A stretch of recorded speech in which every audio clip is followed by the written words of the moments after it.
జ్యోత్స్న అంటూ శివనారాయణ గట్టిగా కేకలు వేయడంతో పారిజాతం కంగారు పడుతుంది. అంత గట్టిగా పిలుస్తున్నాడంటే మళ్ళీ ఏం తప్పు చేశావని మనవరాలిని నిలదీస్తుంది. సత్యరాజ్ రెస్టారెంట్ గురించి అయ్యుంటుంది, కంగారు పడకు అని కూల్గా జ్యోత్స్న బదిలిస్తుంది. జ్యోత్స్న రాగానే నాతో ఎందుకు అబద్ధం చెప్పావు, అబద్ధాలతో నన్ను నమ్మించాలని ఎందుకు అనుకుంటున్నావని నిలదీస్తాడు.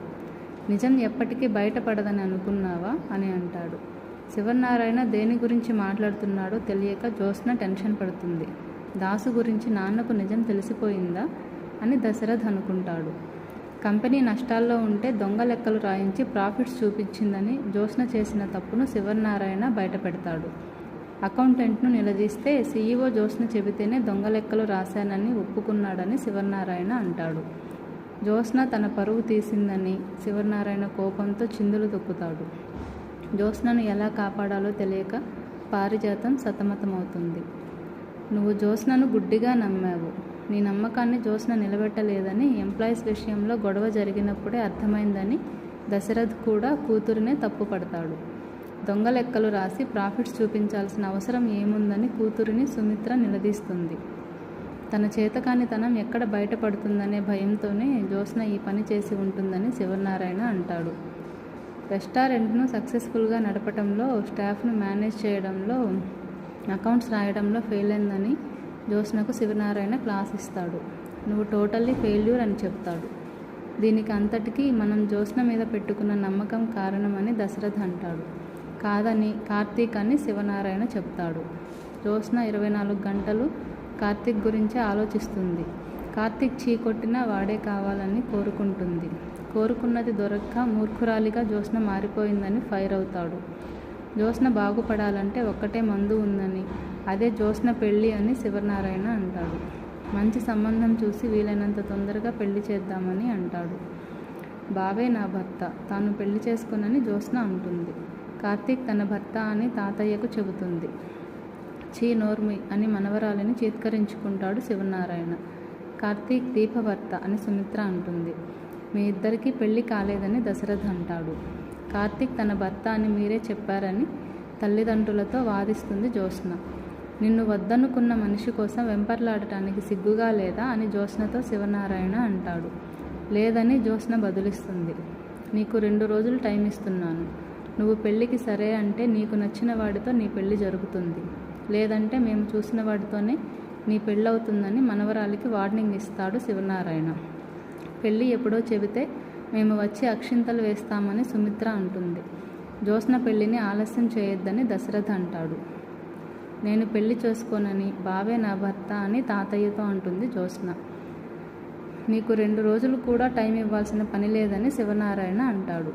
పెళ్లి విషయంలో తన మనసు మారదని చెప్పి కోపంగా అక్కడి నుంచి వెళ్ళిపోతుంది జ్యోత్స్న.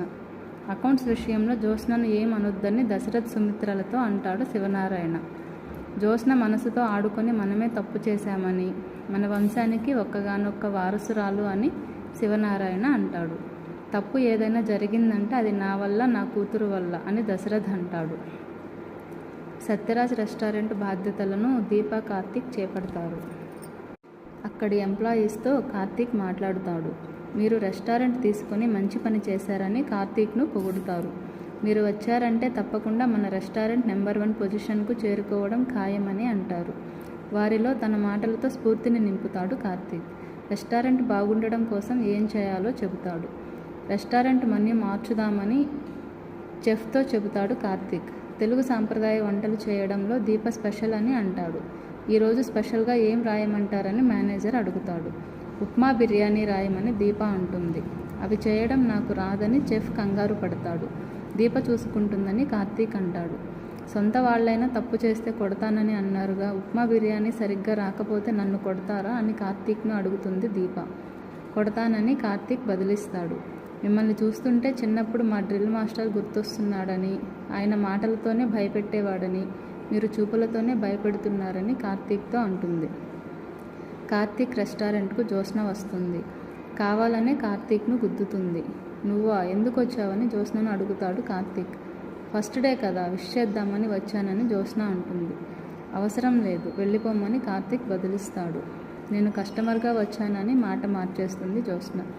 తనకు ఉప్మా బిర్యానీ కావాలని ఆర్డర్ ఇస్తుంది. వంట చేస్తున్న దీపను ఈగలు తోలుకుంటున్నావా?